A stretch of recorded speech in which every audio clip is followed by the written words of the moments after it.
Ancient real estate గురించి 5 powerful truths చెప్తాను, ఇది ఖచ్చితంగా వినండి. ఈ రోజు మనం రియల్ ఎస్టేట్ని మోడర్న్ టెక్నాలజీతో డీల్ చేస్తున్నాం, బట్ థౌజండ్స్ ఆఫ్ ఇయర్స్ బ్యాకే రియల్ ఎస్టేట్ కాన్సెప్ట్ స్టార్ట్ అయ్యాయి. ఫ్యాక్ట్ నెంబర్ 1, ఇండియాలో ఏన్షియంట్ టైమ్స్లో భూమి పత్ర అనే హ్యాండ్ రిటన్ ల్యాండ్ డాక్యుమెంట్స్ ఉండేవి. అందుకే మన యాన్సిస్టర్స్ ప్రాపర్టీస్ని కూడా హ్యాండ్ రిటన్తో రాసేవాళ్ళు, అంటే అప్పటి నుంచే ఫాలో అవుతున్నారని ప్రూవ్ చేస్తుంది. ఫ్యాక్ట్ నెంబర్ 2, అప్పట్లో రాజులు బాలి లేదా బాగా అనే ల్యాండ్ ట్యాక్స్ వసూలు చేసేవాళ్ళు.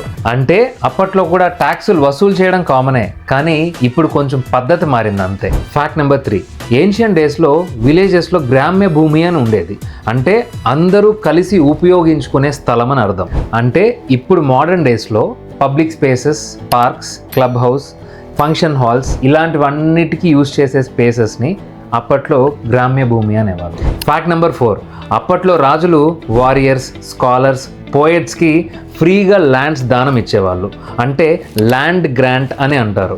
అవి కేవలం భూములు కాదు, అప్పట్లో రాజులు వాళ్ళకిచ్చిన గౌరవ చిహ్నంగా భావించేవాళ్ళు. ఫ్యాక్ట్ నెంబర్ 5, పురాతన ధర్మశాస్త్రాల్లో ప్రాపర్టీ ఎవరిది, ఎవరికి చెందాలి అన్నది కూడా క్లియర్గా ఉండేది. ఎప్పుడో thousands of years ago start అయిన ఈ రియల్ ఎస్టేట్ సిస్టమ్స్ ఇప్పటికీ మన మోడర్న్ సిస్టమ్స్లో రిఫ్లెక్ట్ అవుతూనే ఉన్నాయి.